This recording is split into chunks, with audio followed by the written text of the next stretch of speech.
and as the second plane strikes the World Trade Center.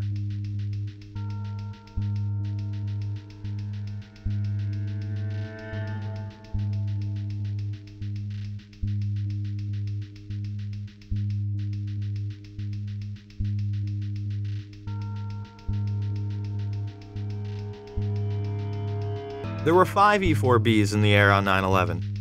They are part of the continuity of government plans in case of an emergency. This program was launched in the early 80s, headed by none other than George Herbert Walker Bush. Was being made to consolidate continuity of government programs across several major departments of the government under one office, which turned out later to be called the National Program Office. As I understood it, this office fell under the jurisdiction of the Office of the Vice President.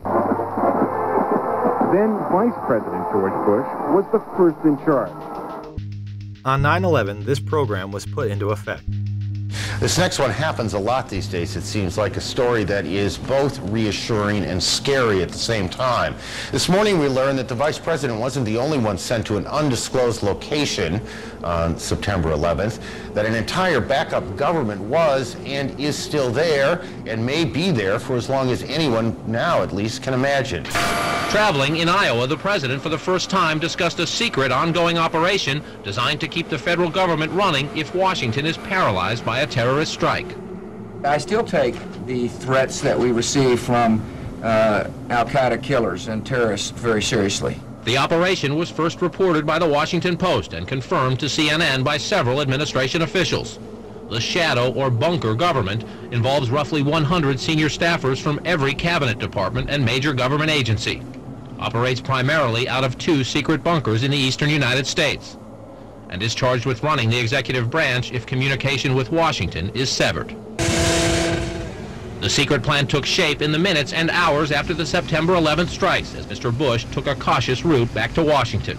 And now, nearly 6 months later, administration officials are scrambling to get more telephone lines and high-tech computers into these secret bunkers. And at least one member of the Bush cabinet is being kept out of Washington at all times, under heavy security, just in case this so-called shadow government is activated and needs a leader.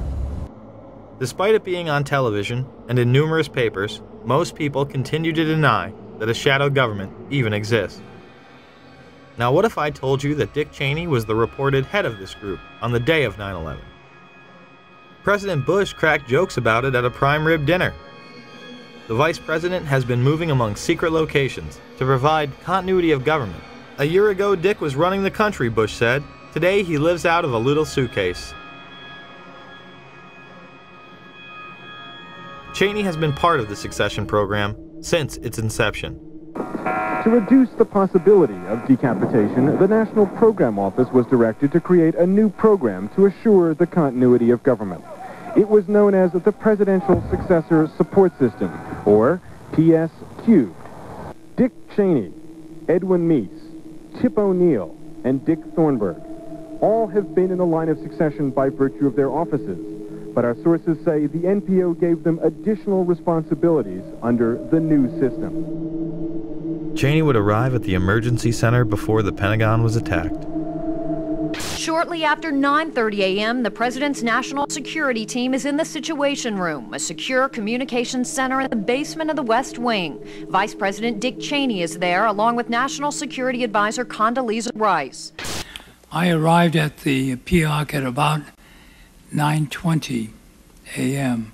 I was made aware of it during the time that the airplane coming in to the Pentagon, there was a young man who would come in and say to the Vice President, the plane is 50 miles out, the plane is 30 miles out. And when it got down to the plane is 10 miles out, the young man also said to the Vice President, do the orders still stand? And the Vice President turned and whipped his neck around and said, of course the orders still stand. Have you heard anything to the contrary? The flight that came into the Pentagon. Yeah. When you arrived at 9:20, how much longer was it before you overheard the conversation between the young man and the Vice President saying, does the order still stand? It's probably about 5 or 6 minutes. So about 9:25 or 9:26. The 9/11 Commission would cover this up by saying Cheney did not arrive in the Emergency Operating Center until more than 15 minutes after the Pentagon strike. Many of the same people involved in the shadow government benefited the most from the war on terror.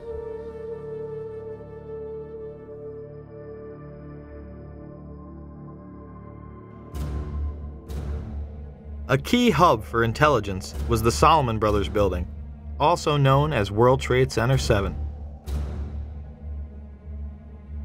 This was a massive 47-story skyscraper that would have dominated most city skylines. At 5:20 in the afternoon, it would collapse into its own footprint. It also happened to be New York City's #1 spook house and operational center. It housed the Department of Defense, the Internal Revenue Services, the Security and Exchange Commission, the largest Secret Service office in the world, the largest CIA office outside of Virginia, and New York's Office of Emergency Management, or OEM. Beyond the haunting presence of those still missing in the rubble, Ground Zero is filled with guns, drugs, and secrets. Number 7 World Trade Center was also the New York office of the Central Intelligence Agency. The CIA ordered the building surrounded by FBI agents shortly after it collapsed. Since then, they have been searching for computers and a safe filled with classified documents. Government agents watch the construction workers through binoculars as they search. The OEM was where local government would rally in the case of an emergency, such as a terrorist attack or natural disaster. The command center on the 23rd floor is bulletproof and bomb-resistant, with its own air supply and generators.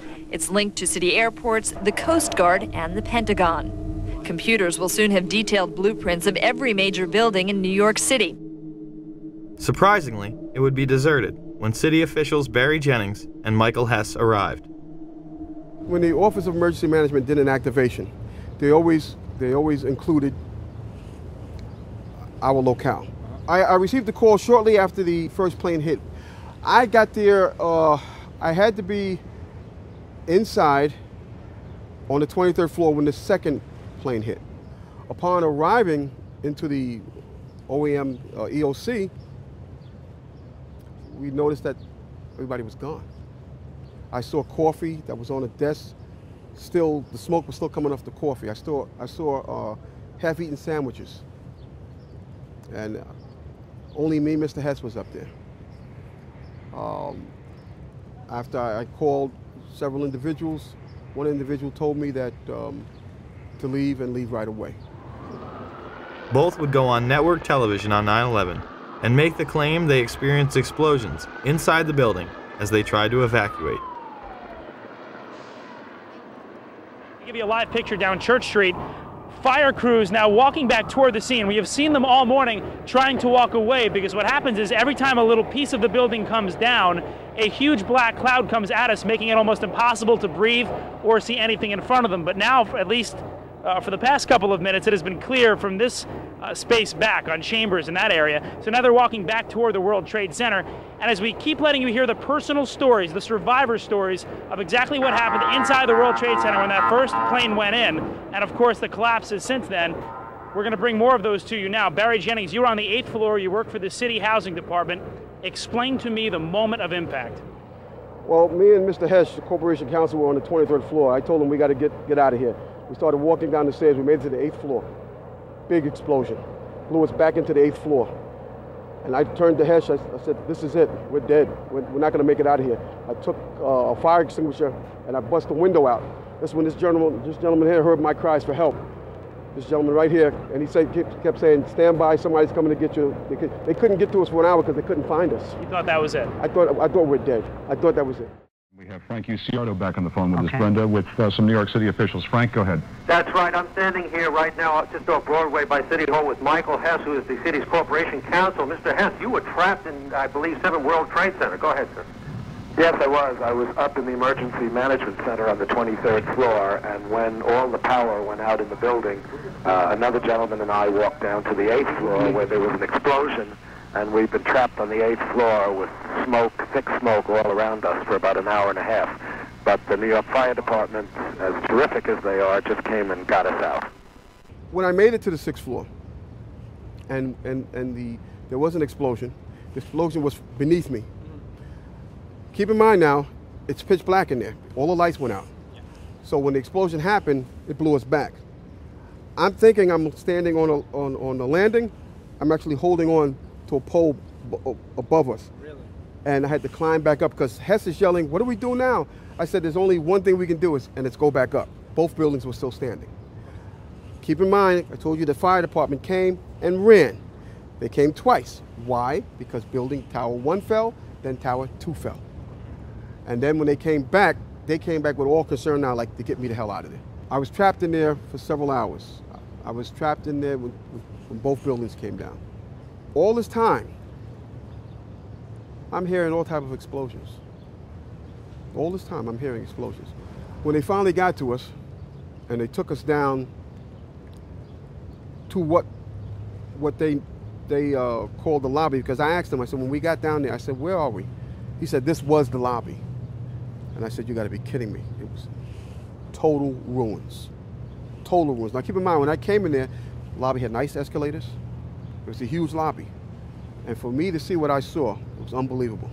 And the firefighter that took us down kept saying, "Do not look down." And I kept saying, "Why?" He said, "Do not look down."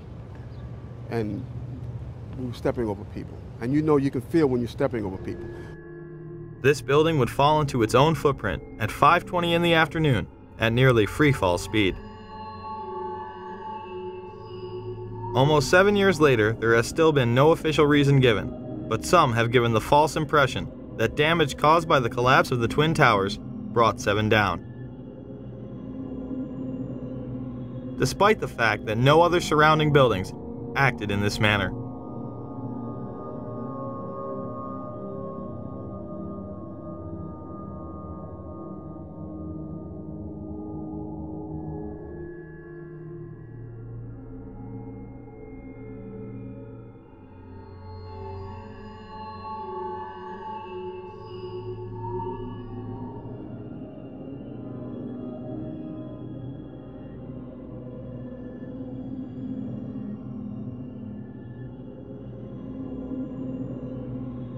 Dr. S. Shyam Sunder would make the claim, on behalf of the National Institute of Standards and Technology, that on about a third of the face, to the center and to the bottom, approximately 10 stories, about 25% of the depth of the building, was scooped out. Here is the south face of World Trade Center 7. Does it look like 1/4 of the building is gone?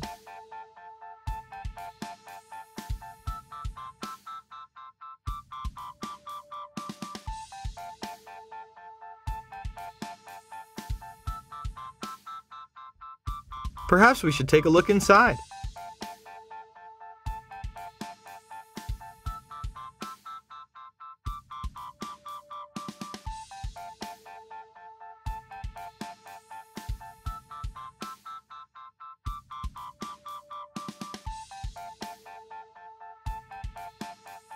It appears it is not scooped out after all.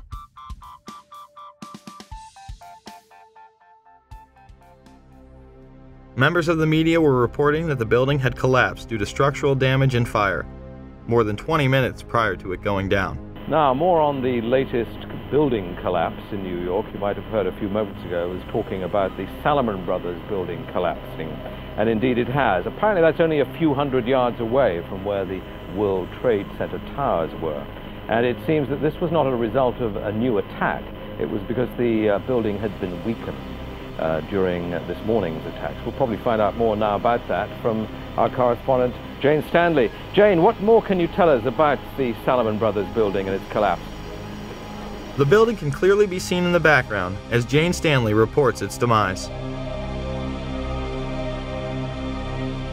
Jane, I think many of us, when we heard the news, perhaps on the radio earlier today, were... The feed would be cut before the building collapsed.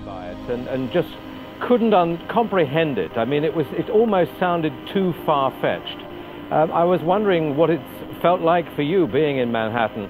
Well, unfortunately, I think we've lost the line with Jane Stanley. They called me down. I think it was part of the 9/11 Commission. They asked me the same questions that you guys are asking me. And at that point, they said, okay, thank you.